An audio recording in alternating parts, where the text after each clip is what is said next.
अभी recently India में कुछ स्टेट्स के असेंबली इलेक्शंस हुए हैं। वेस्ट बंगाल, आसाम, तमिलनाडु, केरला, ये 4 राज्यों में स्टेट असेंबली के इलेक्शंस हुए हैं और इनके रिजल्ट भी आ चुके हैं।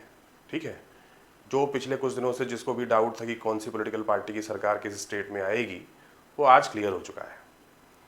तो आज हम पहले समझते हैं कि स्टेट असेंबली के इलेक्शंस के बारे में थोड़ा सा, कि स्टेट असेंबली के इलेक्शंस की अगर आप बात करिए, ठीक है, इंडिया में स्टेट असेंबली इलेक्शंस और लोकसभा के जो इलेक्शंस होते हैं उनका जो प्रोसेस है वो सेम है। हर 5 साल में इलेक्शंस होते हैं। जैसे इन राज्यों में आसाम, बंगाल, केरला और तमिलनाडु में आज इलेक्शंस के रिजल्ट आए हैं, तो अब 5 साल बाद इन स्टेट्स में दोबारा से स्टेट के असेंबली इलेक्शंस होंगे। अगर 5 साल पूरी तरह से सरकार चल जाती है तो, वरना कभी कभी आपने सुना होगा कि 2 साल में सरकार गिर गई, 3 साल में सरकार गिर गई, 4 साल में सरकार गिर गई। यानी कि जब कभी भी ऐसी सिचुएशन होती है कि किसी भी पॉलिटिकल पार्टी के पास मेजॉरिटी नहीं रह जाती है, तो इसका मतलब होता है कि no political party is in a situation to form government because any political party do not have majority. तो ये मेजॉरिटी क्या होती है?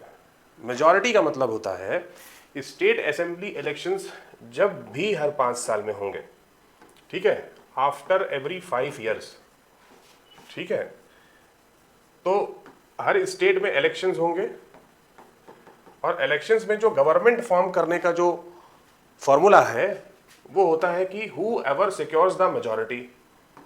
और whoever secures the majority का मतलब क्या होता है कि फॉर एग्जाम्पल मान लीजिए तमिलनाडु में टोटल 234 सीट्स हैं।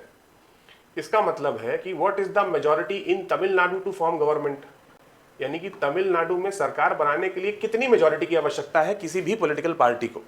तो दैट इज 234 का जो 50% होगा प्लस 1, यानी कि 117 प्लस 1, यानी कि जिस भी पॉलिटिकल पार्टी के पास कम से कम 118 विधायक होंगे, that political party is the first one two form the government.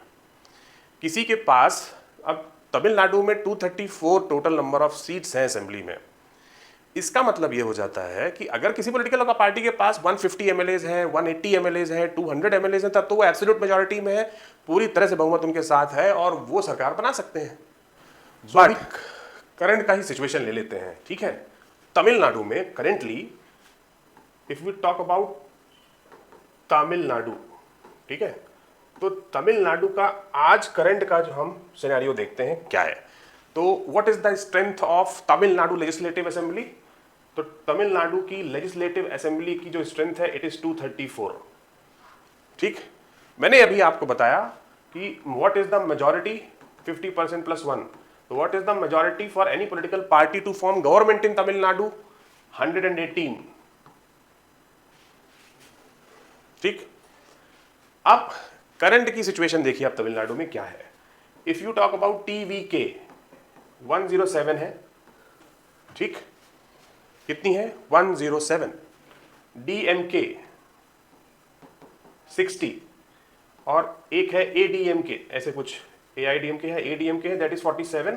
और फिर आप अदर्स कह लीजिए, जो कुछ बच गया वो अदर्स की कैटेगरी में चला जाएगा। अब यहां पे तो किसी के पास मेजॉरिटी नहीं है, किसी के पास भी 118 एमएलएज नहीं है। भाई टीवी के पास 107 एमएलएज हैं, इनके पास 60 एमएलएज हैं, इनके पास 47 एमएलएज हैं, यानी कि no political party is in a situation to form government. तो ऐसी सिचुएशन को क्या कहते हैं?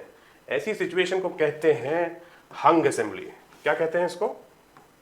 HUNG, हंग असेंबली। यानी कि हंग असेंबली का मतलब होता है स्टेट में ऐसी सिचुएशन हो गई है कि no political party has a majority.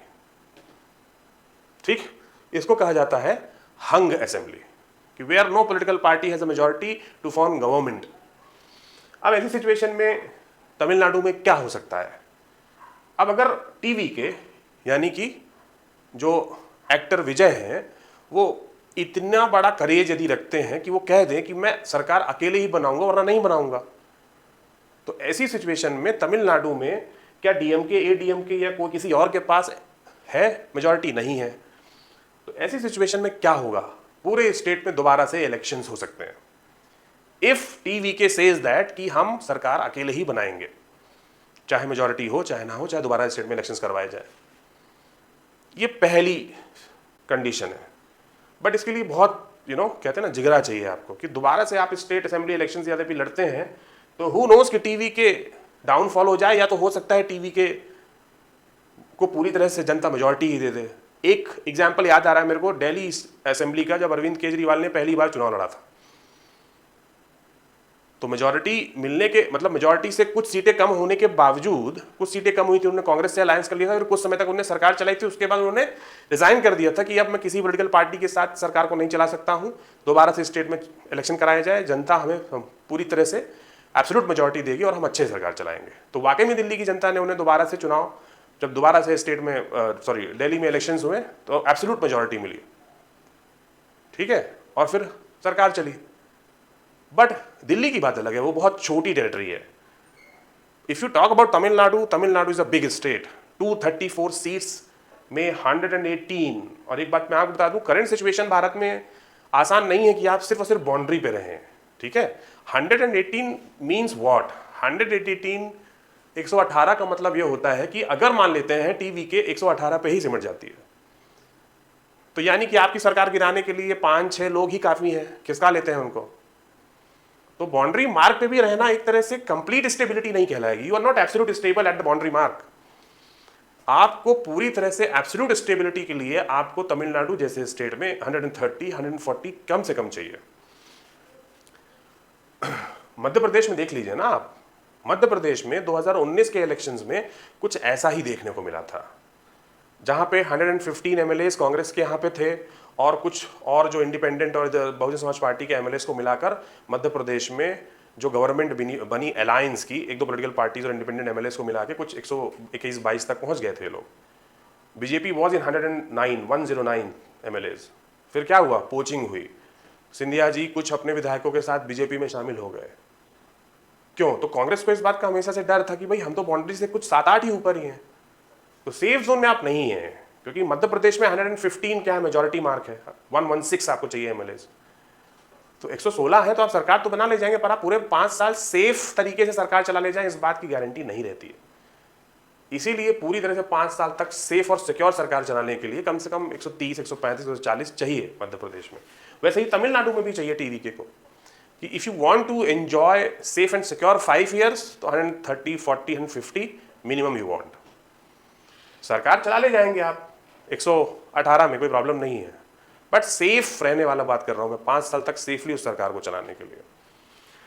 तो यहां पे we are discussing about the concept of hung assembly, कि हंग असेंबली क्या होती है। तो इस तरह की सिचुएशन को हंग असेंबली बोलते हैं, कि ऐसी सिचुएशन जहां पे किसी भी पॉलिटिकल पार्टी के पास मेजॉरिटी नहीं होती है, no political party is in a situation to form government because no political party has the majority, that situation is known as hung assembly.